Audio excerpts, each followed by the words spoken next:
Well, welcome, ladies and gentlemen. Thank you for tuning in and logging in, or however you want to say it, to our third of 5 sessions for our Black History Month celebration here at the University of Arizona Global Campus. This is hosted by the Global Black Community Student Group, and today we are in for a treat. We have some wonderful professionals out in the field who are giving their time and are going to add value in our lives, as far as our physical presence, our financial presence, and our what is it? A mental health presence, right? So I am not hosting this session or running this session at all, but I do want to let you know that this is an event that's sponsored by the Global Black Community, and Dr. Teresa Handy, one of our lead faculty in our general education division here at the university, along with one of our students, a fabulous Miss Charmaine West, who is a consultant, a life coach, has some things going on her own. I'm sure she'll tell us about those if she gets an opportunity. They are going to run this show. So I am going to step back now and welcome Dr. Teresa Handy to the microphone. Actually, our student, our alumni actually will start us off. Charmaine? Sure. Thank you so much for the warm welcome. So good afternoon, everyone. My name is Charmaine West, as they just stated, and I am a proud 2021 graduate of UAGC. I just want to welcome you today to the UAGC Global Black Community Student Group's Black History panel. Now, this year, our theme is Black Resistance, Past and Present. And our panel today is going to discuss taking care of our whole self while being Black panel. Now, the purpose of this panel is to address the challenges that Black folks face when when working to establish and maintain mental health, physical safety, and financial well-being. But before we begin, we just want to hold space for some recent events that you all have seen in the news for Tyree Nichols and others who have lost their lives to the hand of the police. So if we all can just, bound together and just take a quick moment of silence.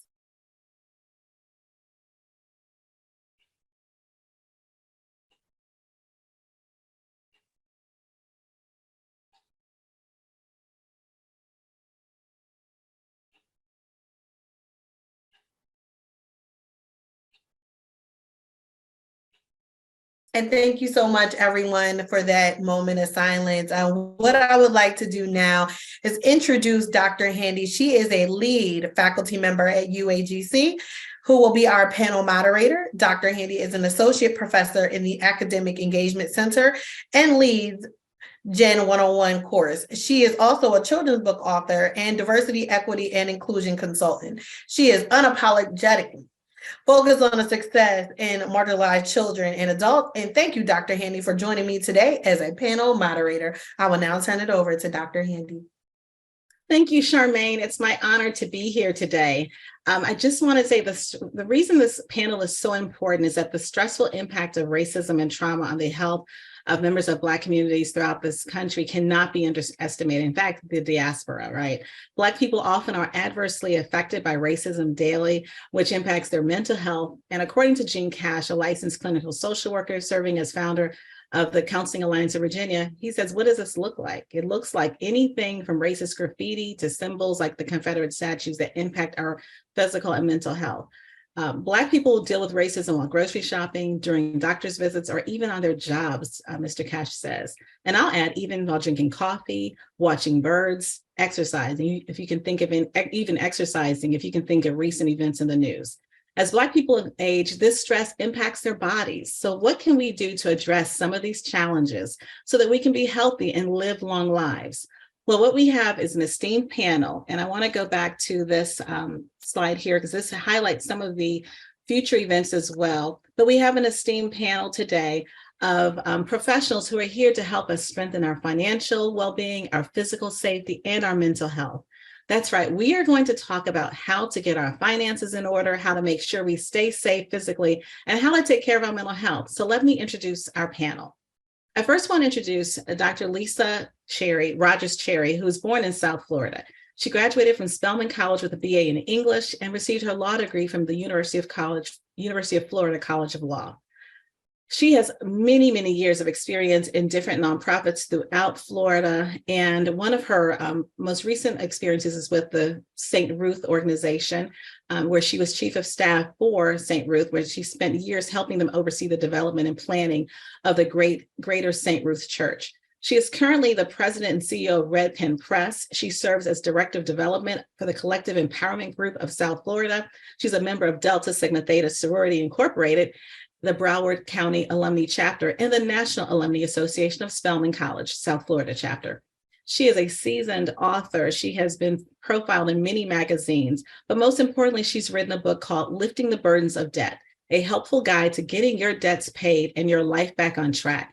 And she wrote Lifting the Burdens of Debt workbook for the spiritually inclined, Lifting the Burdens of Debt workbook for the soon-to-be debt-free. And she's also contributed to many other publications. She is the proud mother of 2 beautiful children, and I would be remiss if I did not say that Lisa and I were classmates at Spelman College, and so I have to thank you for saying yes without hesitation when I called you Dr. Rogers Cherry. Next, I'd like to introduce the Honorable James H. Morgan. He was born to the late Willie Mae Jennings Morgan, and he is the stepson of the late Frank B. Morgan, Jr. He was born in March of 1960 in Augusta, Georgia, where he was educated in Germany, Washington State, and Chester, Pennsylvania. He later graduated from York College of Pennsylvania with a BS degree in criminal justice and received a master's degree in criminal justice from Grand Canyon University. Judge Morgan is married with 4 children and 5 grandchildren. Judge Morgan began his career as a juvenile group leader in Wilmington, Delaware, and then he spent 5 years as a patrolman with the New York City Police Department and 12 years as a narcotics agent with the Pennsylvania Office of Attorney General. He is currently completing his 7th year as York County's first African-American district magisterial district judge. He is a member of Judge Morgan has received numerous awards and commendations, and he is a motivational speaker as well as an avid chess player. Judge Morgan, thank you for saying yes when Dr. Miller called you to sit on this panel, and so we are most appreciative of you as well. And finally, I would like to introduce Mrs. Laura Gillum, a native of Raymond in rural Hinds County, Mississippi. She was primarily raised by her grandmother and aunt, who instilled in her the value of a positive work ethic. She was taught it's better to be asked up than asked down and to never forget where she came from. Her grandmother was adamant that she would be a musician and made provisions for her to begin taking piano lessons at age 7. At 16, Mrs. Gillum enrolled as a freshman at the University of Mississippi in Oxford, Mississippi in 1984, and she returned as a non-traditional student to complete her studies and earn a bachelor's degree in social work in 2003. She has a master's degree in social work from the University of Southern Mississippi and a Master of Divinity degree from Memphis Theological Seminary. She's a licensed clinical social worker in the state of Mississippi and has a wealth of experience and knowledge in the field of social work. Her career in social work began in 2003 at North Mississippi Regional Center upon completion of her undergraduate studies. The drive and determination instilled in her by her family has motivated her to pursue her MSW.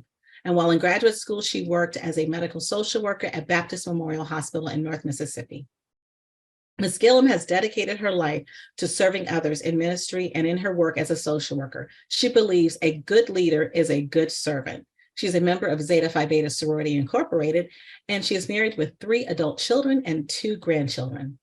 Thank you, Mrs. Gillum, for always saying yes when we call to have you offer your expertise at the University of Arizona Global Campus. We are blessed to have your support and of our research in the past and today. So let's get started. Dr. Rogers Cherry will begin our conversation today on financial well-being, and each speaker will have 10 minutes, and I will be the timekeeper. I will hold up a 1-minute sign, and that's going to be this, 1 minute.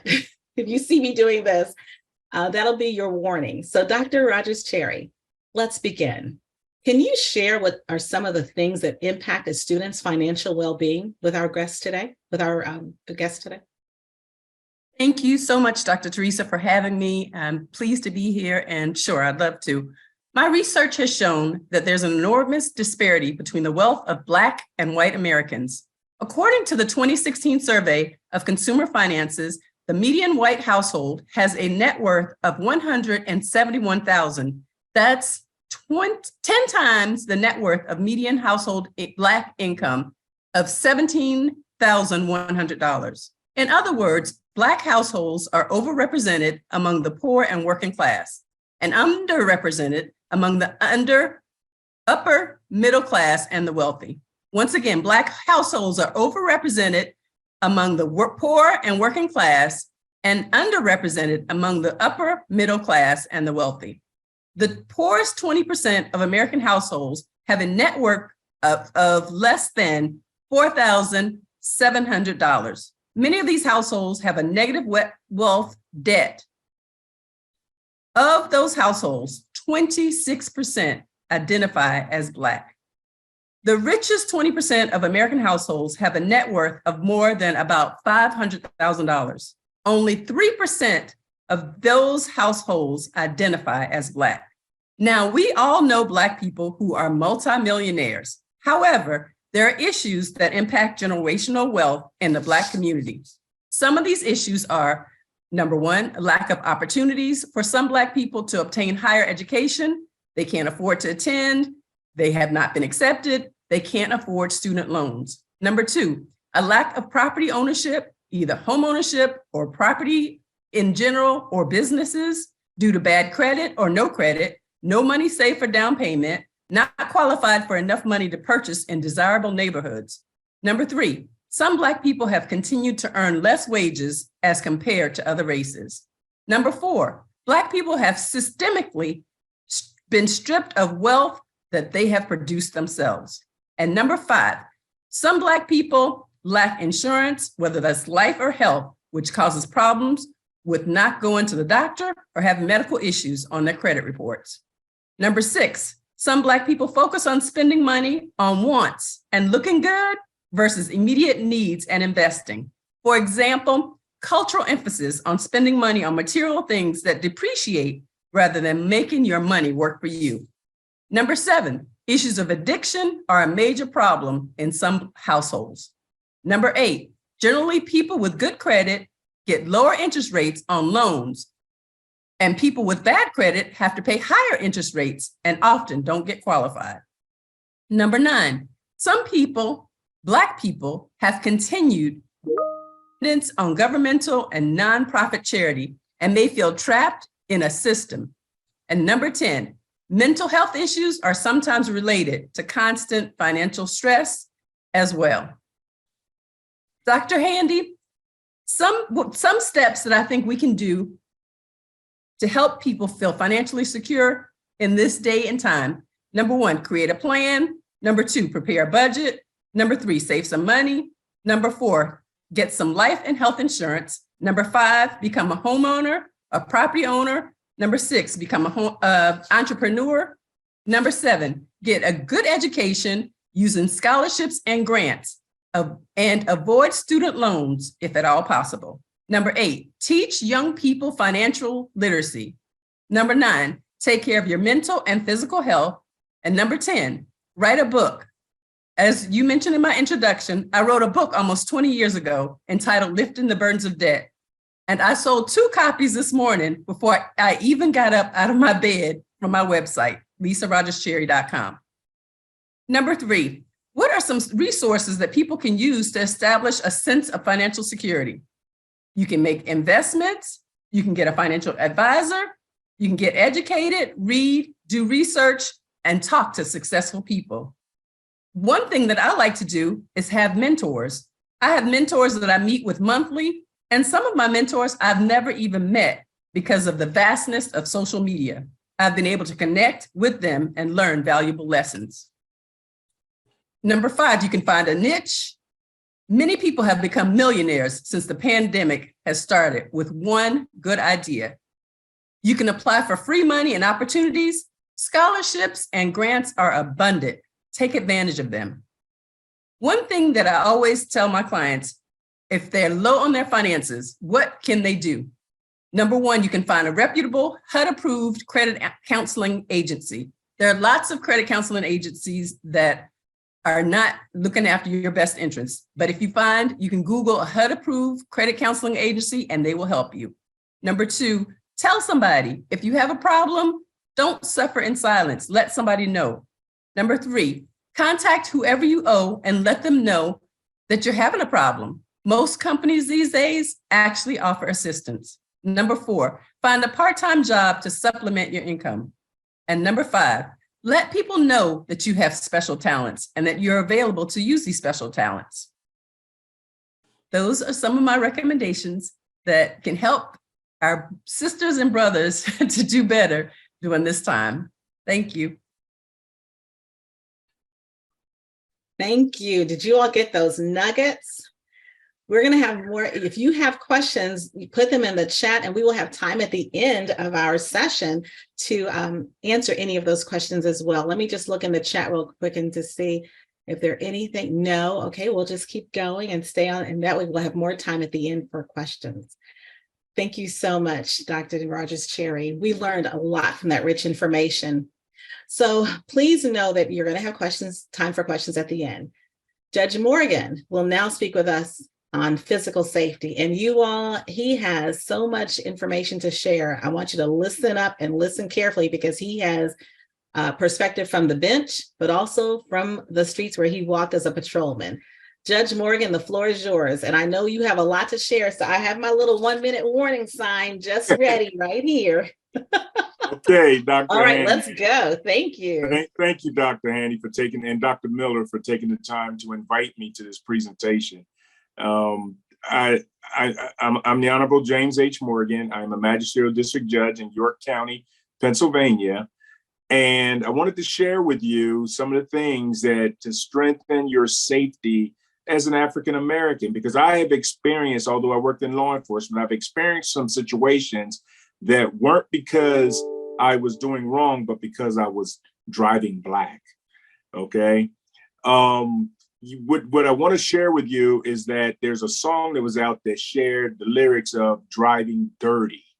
And driving dirty basically is when your registration is not correct, when your insurance is not correct, or your driver's license is not correct.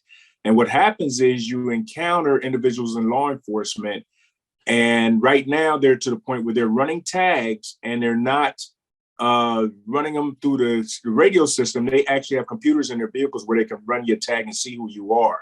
And it comes up that your registration is bad or your license is bad. So they'll stop you on what you think is a bogus vehicle stop, and they will be able to justify that or override that with the fact that you were riding dirty. So what I express to our young people is to make sure that all of your credentials are correct and that you control your attitude. Get rid of the jealousy, envy, and hate that is displayed to not only just law enforcement, but to other people, because they feed off of the fact that you're angry and yelling, and then that provokes them to become angry and begin yelling and puts you in a very bad situation where they are in control of the situation. The other thing I want to express to you is that in the court, I've noticed, and even working in law enforcement and now sitting on the bench, that public defenders are not defending the public, at least not the Black public. I've sat and listened to testimony and there's situations that our young people have been in where I'm sitting and I'm saying, well, if the public defender would do this or say this to help this individual, they wouldn't be in the predicament that they're in. One of the things being that if you get caught up, let's say, for example, in a misdemeanor case, the way it is in Pennsylvania, and they want to negotiate and you've already been in jail 6 months, and they say, okay, well, if you plead guilty, we will release you. Well, of course, that individual wants to be out of jail, but however, that misdemeanor or felony on your record stays with you for the rest of your life, and you have to fight to get it off your record. Now, job-wise, for our minority people, when they have criminal records, has become a lot more lenient, only because the opioid epidemic that has hit the families, the grandchildren and the children of the legislators and lawmakers and decision makers. And that's why our people are able to find jobs when they have a criminal record. But the best thing is not to put yourself in that position where they're able to put a criminal record on you. Okay. The other thing is to surround yourself with like-minded individuals. And you got to be conscious of who you're hanging around and what they are into, that you don't get caught up in the system. We need to vote for more of our individuals of color to put them in positions of making decisions. And that's why it's important that we exercise our right to vote. I was fortunate enough to have a very good career, be very social, involved in a lot in the community, that I was able to get not only the Black vote, but the white vote. And I was able to articulate how I was the best choice. And those are the things you have to work on, because I believe that you all are the future. I'll be 63 this year, and I'm looking forward to retirement. And I need someone to step into my position to carry on. The only way that we're going to help each other is to replace each other in positions of power. I don't know if I have any more time, but I just wanted to share an incident with you all that I was driving to pick up my son in an area that they call a high crime Black area in the city. And officers were blocking the street talking. And I knew what they were doing because I used to do it. They were blocking the street and I was beeping the horn. They got mad and they pulled up to me. They saw I was Black and they yelled at me, "Shut up. You need to shut up, so-and-so." And I looked back and I said, "You shut up." And I used, not a very nice word, but he didn't like it. So he drove behind me. I'm looking through my mirrors. I'm pulling up. The one in front of me stops in front of me. I go around him. He whips around in front of me. I go around the other way. Long story short, they stopped me. A supervisor rides through that knew me, shook his head, and they wrote me for an illegal turn, which was a bogus violation. But they were counting on the fact that my tags were bad or my license was bad or I had a warrant for a parking ticket. And that's what I mean by not driving dirty. I was clean. There was nothing they could do.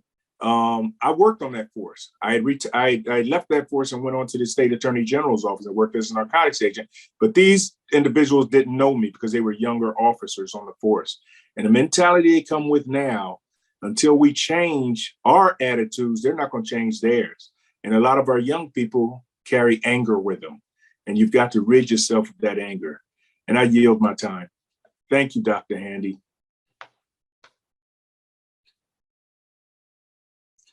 I can't hear you. You do have 4 minutes if you wanted to share another story. I know you had a number of stories that you could share. So you do have 3 minutes and 54 seconds. Well, you've done one well. other thing I want to share with them, because I don't know if any of them are interested in law enforcement, but what I learned was that although I was blue, I was still Black on the job. And in the community where I lived, although I was Black, to them I was blue. So I became a loner. And I began to just socialize with myself. People didn't want to be around me because I was a cop, because I was a law enforcement officer. And I literally had to change my environment I stepped out in the community, started coaching football. I coached basketball, and they saw me in a different light. But it took a lot. And I will write a book. My book is going to be Black and Blue, Shielded by the Blood of Jesus. Because as a pastor met with me one day, and I said to him, this wasn't my plan to sit as a judge, the first African-American judge in York, Pennsylvania. And he said, "Yeah, you're right. It wasn't your plan." He said, "If you say to God that this was my plan, he would laugh at you, because it's not your plan. It was his. And he placed me in this position for a reason. And I thank God for that. I thank you all for giving me the opportunity to share my story.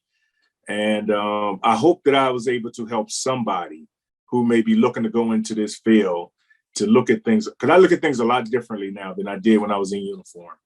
And I thank God for that. And I'm just hoping that I can help somebody. Thank you. Thank you so much. I know that is going to be a bestseller, Judge Morgan. You have shared a lot about the strategies that we need to exit a police encounter alive. And I thank you for that. And we are going to have an opportunity for you to ask Judge Morgan questions. And it's not often when you have access to a judge. So take advantage of this opportunity when you have it in front of you, students. So we're going to move on to Mrs. Gillum, who's going to speak with us on how to maintain our mental health. Thank you. Thank you, Dr. Handy. I hope I don't go over my time. when I was in undergraduate and graduate school, there were 2 areas of social work in which I said I would never work. Those were child protective services and mental health. And I was compelled to take a job in mental health with no experience. And after I did, I knew I was supposed to be there. So first, I want to talk about why mental health is not encouraged in the Black community. Mental health is not encouraged in the Black community because of the stigma associated with having a mental health problem. Families are embarrassed to have a child who is depressed or bipolar or schizophrenic. That's a sign of weakness in the family. No one needs to know about that. Then there are families who are just in denial that there's anything wrong at all with their child. They'll say, take it to the altar, let the pastor lay hands on you. Pray, child, it will go away. There's nothing wrong with that. I believe in going to the altar, but having grown up in the church from birth, I can tell you a mental illness is not just going to go away. As a minister and a therapist, I tell my clients it's okay to have a therapist and have a relationship with God or your higher power. Now, I want to be transparent with you. I wasn't always like that. I have grown to this point. I grew up in a time where I heard family members talk about Uncle Joe being crazy or Aunt Sally having a nervous breakdown and had to be sent to a mental institution. But what I didn't know was that Uncle Joe had a psychotic break when he was young and smoked marijuana. And he became paranoid and started hearing voices that led to his schizophrenic diagnosis. And Aunt Sally had postpartum depression after she delivered a baby with no epidural or pain medicine by a midwife. And I want you all to think about delivering a baby with your hormones raging. Then you have a new baby, you have a husband, then you have other children that you have to take care of. You're working a job. So younger people like me would hear stories like that and the shame of not being able,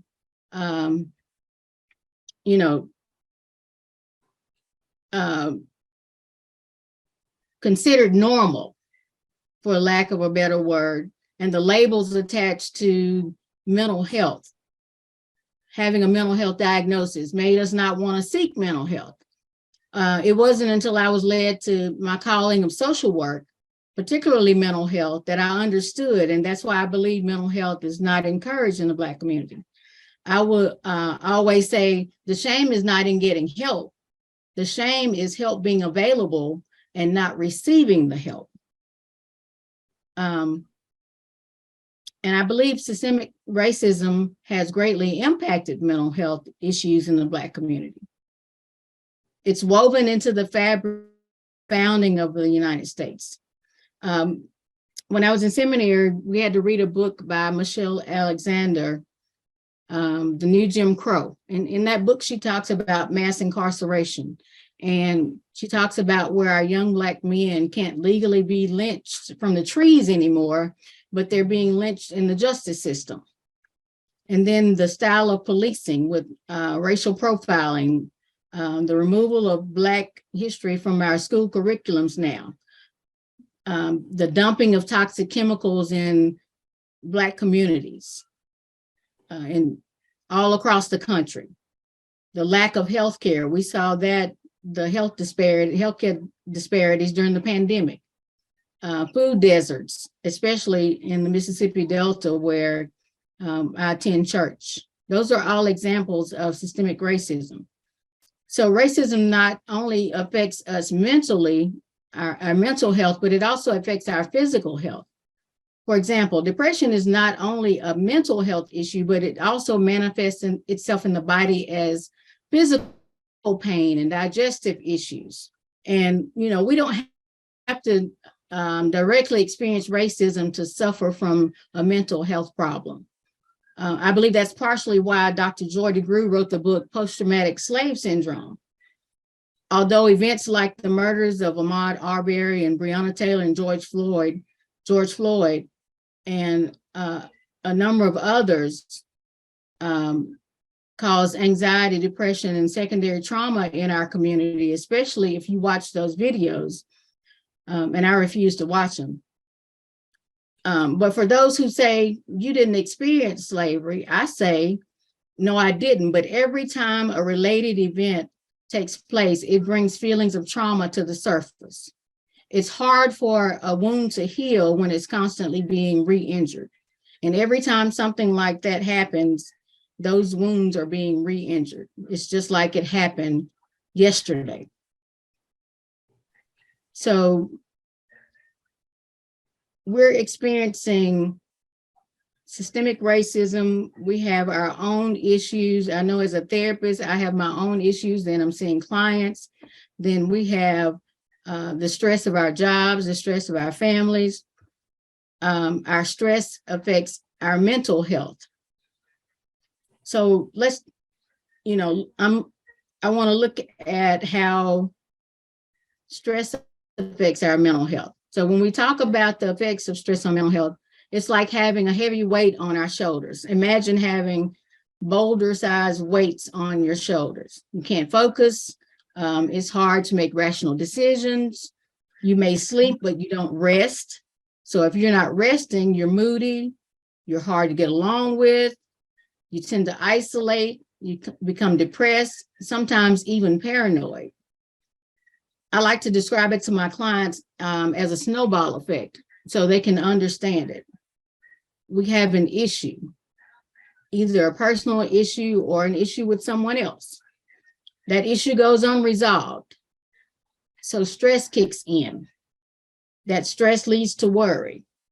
That worry leads to anxiety. That anxiety leads to depression. That depression leads to suicidal thoughts. Those suicidal thoughts, when they're not taken care of, that person gets tunnel vision. When that individual gets tunnel vision, you will see them attempt suicide. They have the thoughts of ending it all.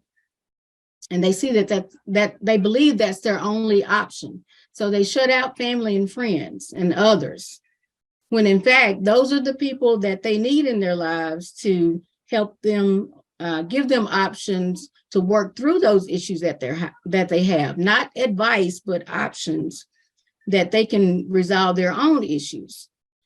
The more stress we have, the heavier that weight becomes.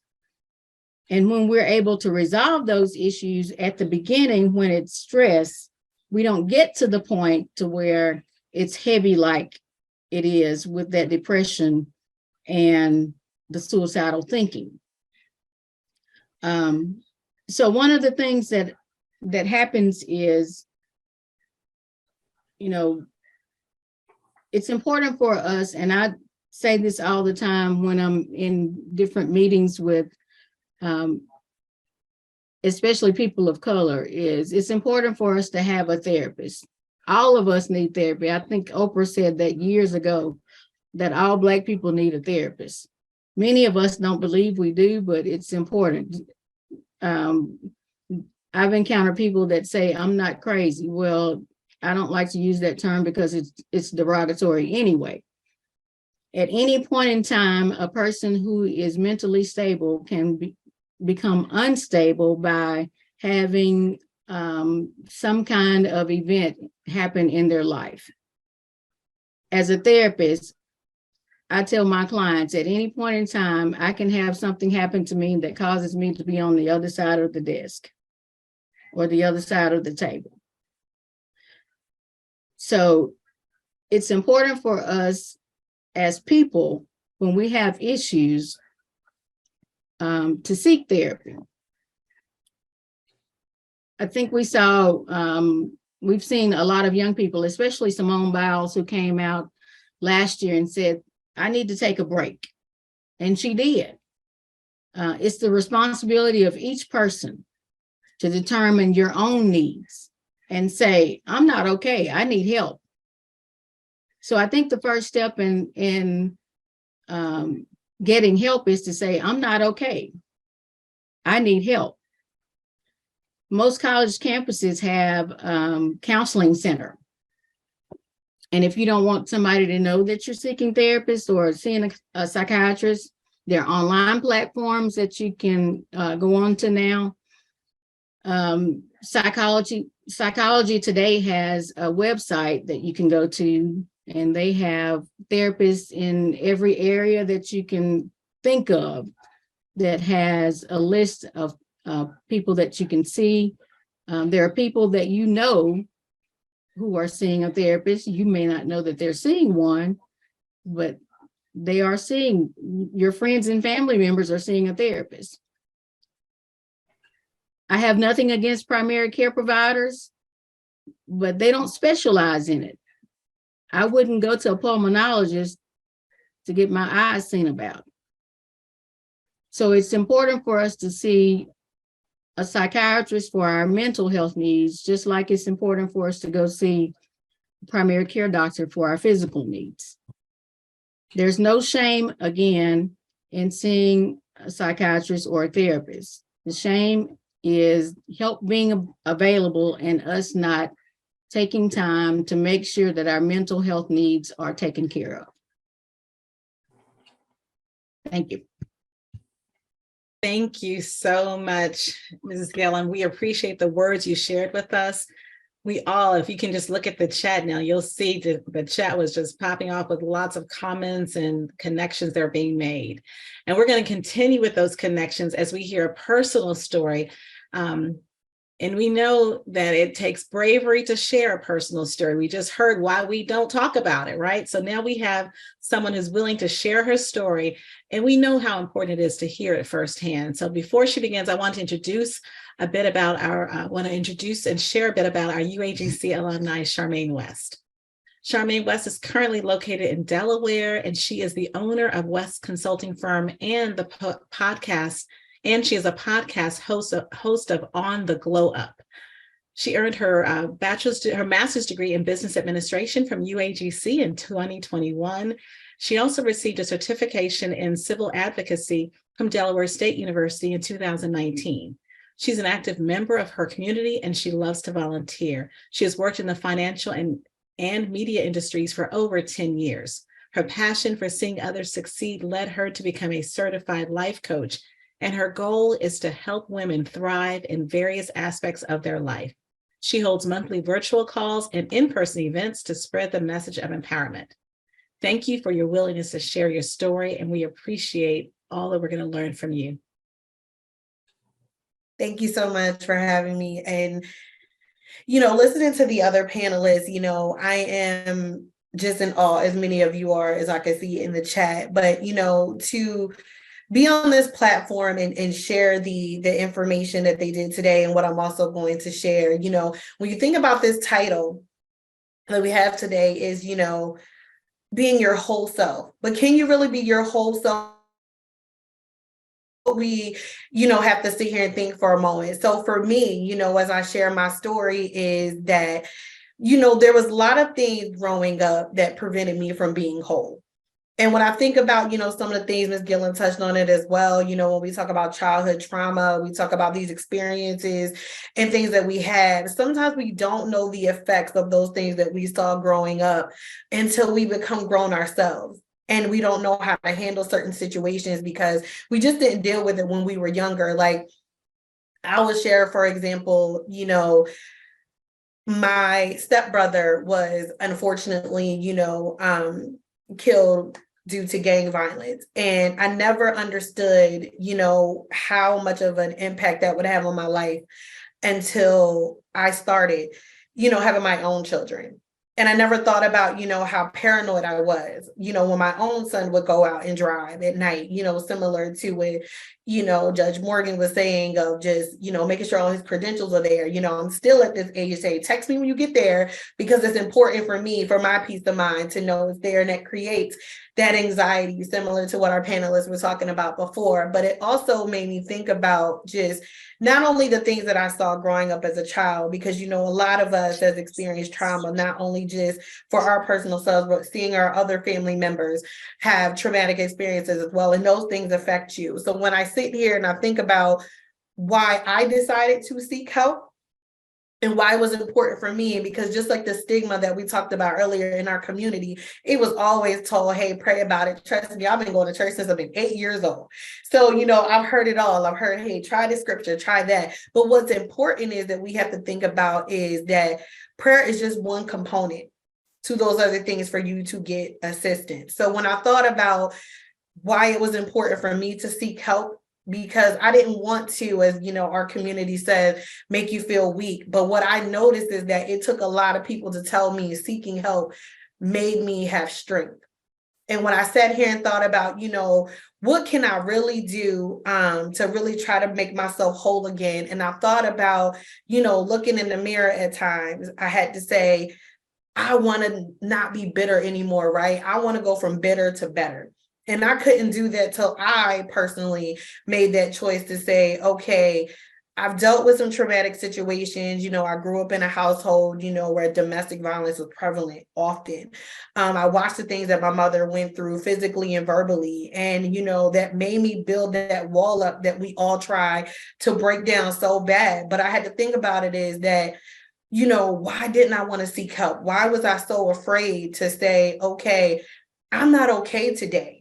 And I've learned that, to say it's okay not to be okay. And I tell that to every woman I get a chance to talk to and just say, it's okay today you don't feel your best. It's okay to acknowledge that today is a rough day. Because if we don't do that, I say this all the time, you cannot heal from what you don't feel. And if you're not sitting here expressing that, hey, today's not a good day, today I feel angry, today I'm upset, I saw something on the news today, like, we talked about it earlier when we had a moment of silence for, Tyree Nichols. How could you not, be human and feel those things that are happening to others out there? Just because it may not happen to you directly, it still affects us all. It all, helps in this psyche that we have. It all affects us mentally when other people around us are experiencing trauma. So, when I sit here and I think about myself now as an adult and what that meant, we still, when it comes to mental health, it's affecting us in all avenues of our life. It's not just our home life with traumatic experience, it's in our work life as well. With us being on this line, a majority of us are Black. And if you think about it, we're still dealing with microaggressions, even in the places that we work at today. How hard is it for us sometimes to sit here and sit back while our counterparts who do not look like us, make us feel like we're not worthy, like we're not, able to have that seat at the table or able to sit here and voice our opinion because we're looked at, as the angry Black woman, the angry Black man, when all we want to do is say, hey, this is how I feel. This is how you were making me feel. So, for me, just, kind of tying it back, being whole, I had to look at every single avenue of my life, right? Where was I seeing the missing piece of the puzzle? Was it my family life? Was it work life? Was it just friendships? Like, really, what was it that was causing me to have this disconnect, for me to feel, that I wasn't my best, that I wasn't whole? So when I sit here, when I listen to other panels talking, I've seen the comments that you guys have here, and it's hard. And I can't sit here and tell you guys that it wasn't hard to sit here and seek help. But before I was able to do that, the biggest thing that I had to do first was look in the mirror and say, are you willing to be receptive of the information that your therapist is going to give you? Because anybody here, you can give advice. You guys know that you're friends, you give advice to your family members, but if you're not willing to accept what they're saying to you and really start applying some of those principles or some of those tactics that they say are going to help you get better, you're not going to change. But for me, it was important for me not only to be a better wife, it was important to me to be a better mother. And overall, it was just important for me to be a better me. And I will tell you guys, during this journey, me seeking help, because I started just as right after I got out of high school, because I've dealt with, like I told you, the childhood trauma, growing up in a predominantly white neighborhood. You're too Black when you're, of course, growing up in a predominantly white neighborhood. But then, you're not Black enough if you go to, HBCU, or if you're working, in a role that you're predominantly Black counterpart. So that's another thing, that can also weigh in on your mental, wellness also.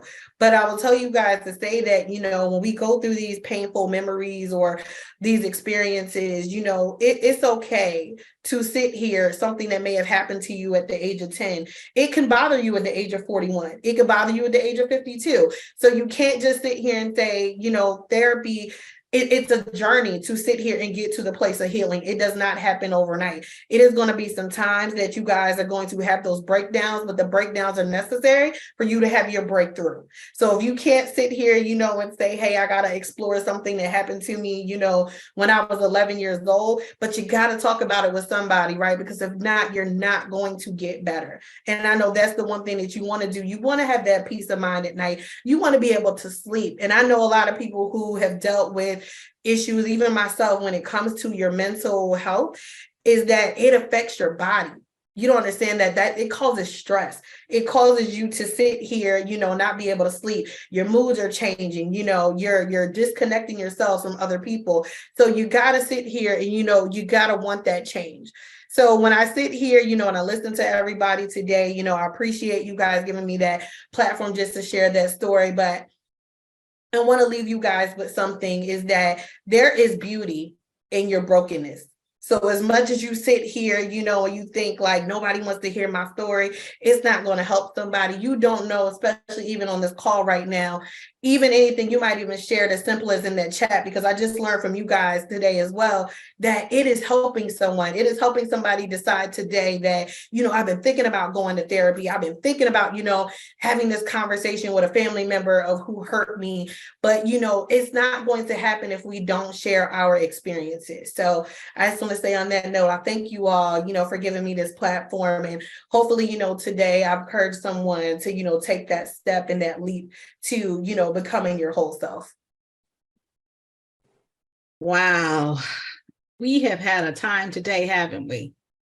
I mean, we have heard, Charmaine, thank you for sharing your story. I hope that people understand how powerful it is to hear your journey and to hear how things that happen to us as children impact us as adults. And we're triggered when we see our children sometimes demonstrating or reflecting, some behaviors that are disturbing. We're like, oh my goodness. And we go all the way down, as my husband says, you go all the way down the road. I need you to come back. That's not what that means. We attribute certain actions and behaviors because of our experiences. And so you have, I think you've touched some people. I hope you'll read the chat. So thank you, Charmaine. I appreciate that. We've learned ways to grow our money. We've learned ways to keep ourselves safe. We've learned ways to maintain and keep our mental health strong.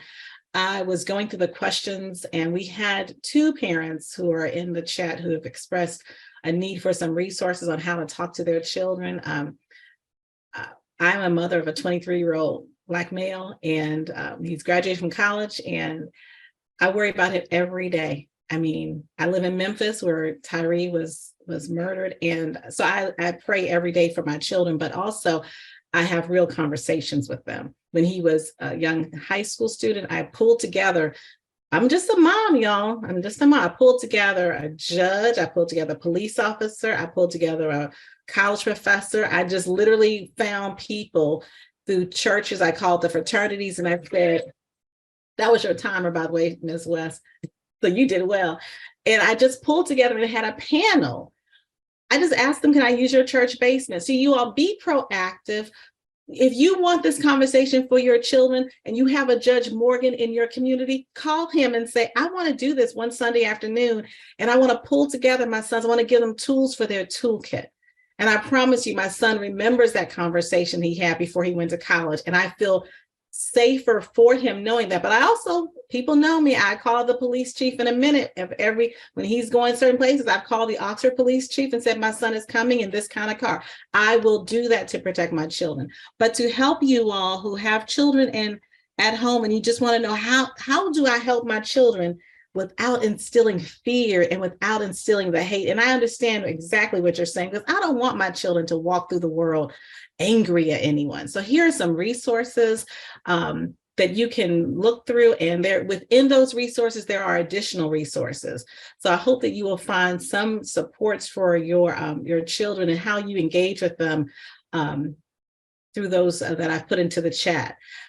So are there any, Dr. Miller, do you see any other questions or anything in the chat? Yeah, there's two questions that I think the panelists can chime in on. So the one that you just mentioned, where the young lady asked, conversation with her child about racism that still exists. How to get Here around it says, how do I prepare my children for the reality that racism still exists without creating a defensive victim mentality? Right. And that looks for racism first and negative encounters. I feel like our Black Lives Matter movement loses value when we look for racism through the foundation, every negative encounter. I want to break that cycle with my kids. Yeah, I'm feeling like Judge Morgan may have some input on that one. Yeah. If I could chime in, I could share a situation that was in my court. There was a young man that the police had their eyes on, this special group that we had. I'm not gonna call them Scorpions, they weren't, but they weren't far from it. They had their eyes on this young man as being a problem. And they saw him in a vehicle. They knew he didn't have a license and he was parked illegal. So the officer pulls up and he says, "Get out of the car." And of course, our young men, they get offensive. And they get defensive. I mean, I did it myself when they tried to, encounter me. And he resisted, and they got out of the car and started wrestling with him. And they charged him with parking illegal, not producing his driver's license, disorderly conduct because a crowd of people gathered because it created a problem. Well, it came before my court, and I'm listening. That's one thing I credit myself with. I listen and I pay attention. I did that job before, and I know the procedures. And I'm listening to this officer testify, and I dismissed it. I found him guilty of the illegal parking, found him guilty of not producing his driver's license. I dismissed everything else because the officer created the rest of that.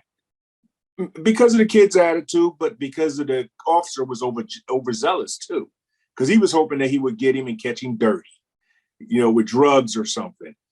And the officer came back and he asked me, why did I dismiss it? And I explained it to him and he understood it, which I can appreciate, because once they are educated on how to respond to our young people, I said, if he's a bad guy, he's going to continue to mess up.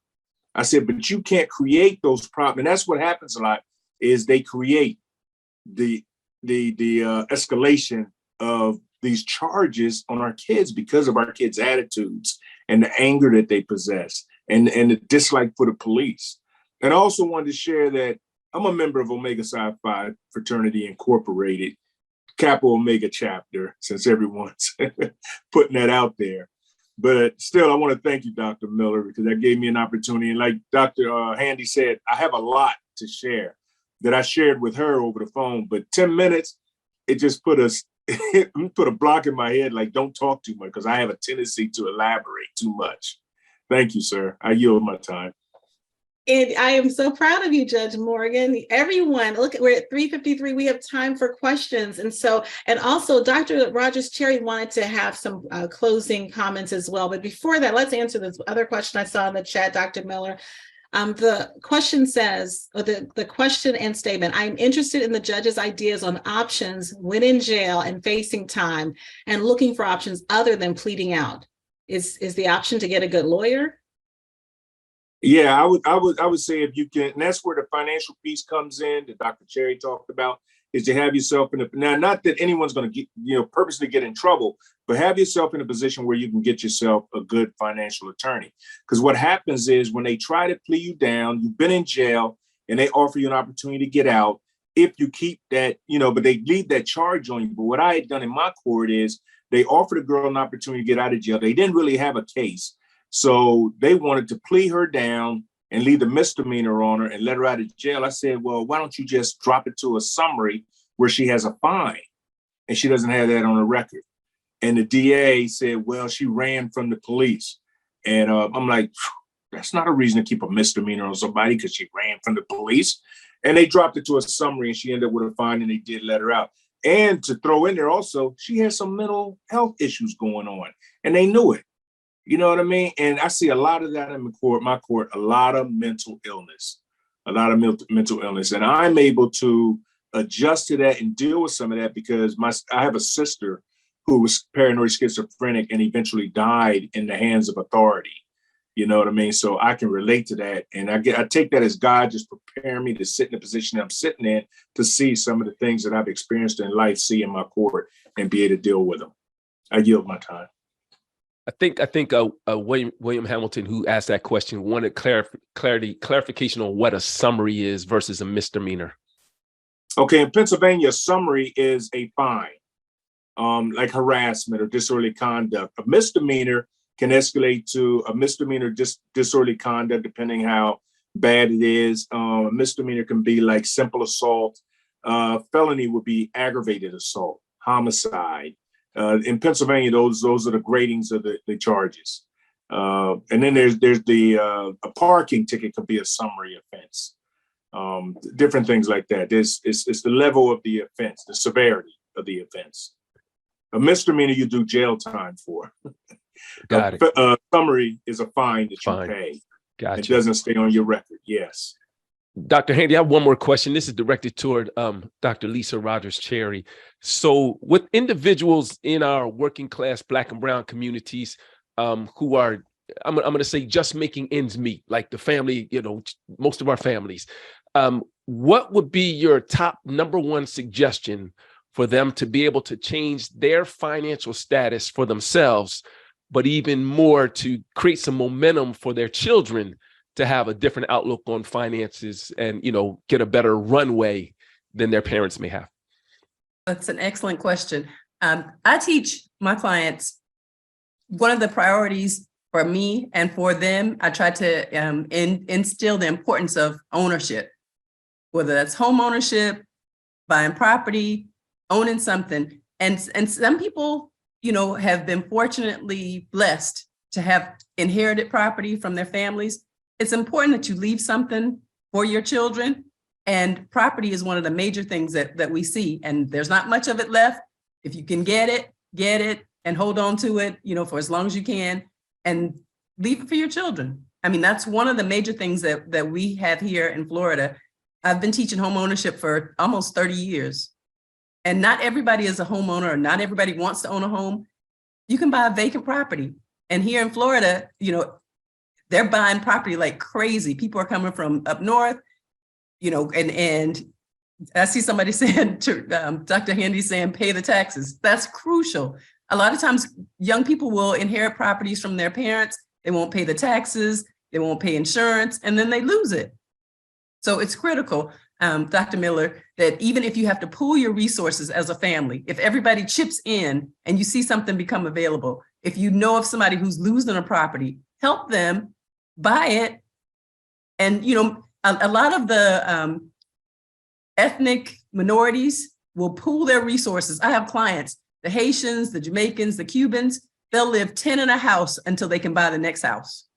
We don't do that as African Americans as much, and we probably should, to help the next one get on their feet. I've seen it over and over again, 5 Jamaican family members living together in one space until they can buy a house. Then they help the next one. Then they help the next one. They do also a thing, what they call susu, where each month a different person, everybody chips in money, even if it's $20 a month.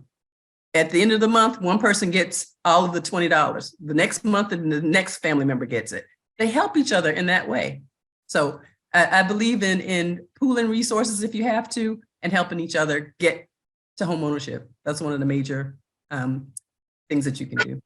Jason Rhodes. Thank you. I hope you all understand these nuggets that you're getting for free here. These are some nuggets that are going to help with generational success when you're talking about, and I'm sure Dr. Rogers Cherry can enlighten us as well if she wants to, around how you protect the property from probate taxes and things like that by putting property into trust.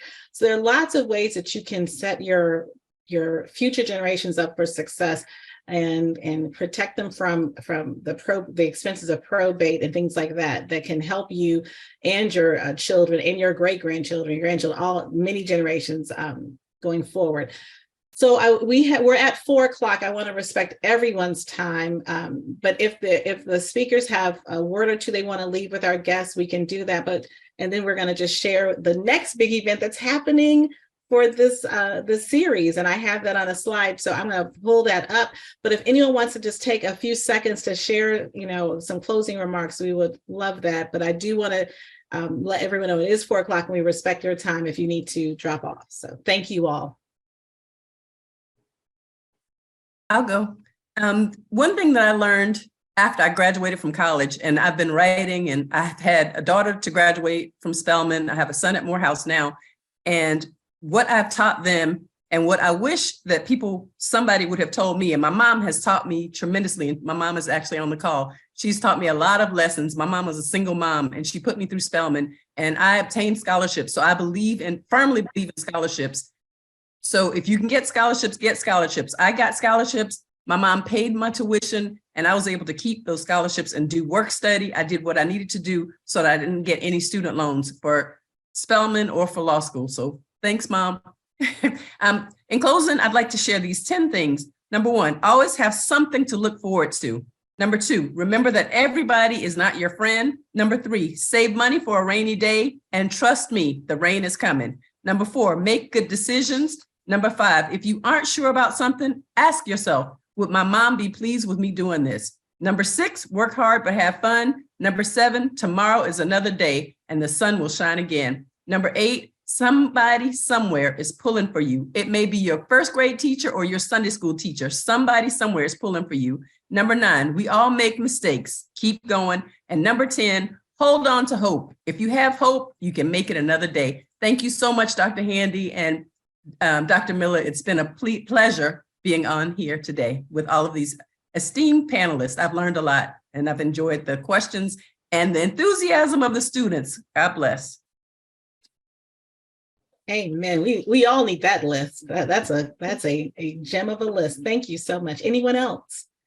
Well, I'll just chime in and say, surround yourself with like-minded individuals, positive thinking individuals.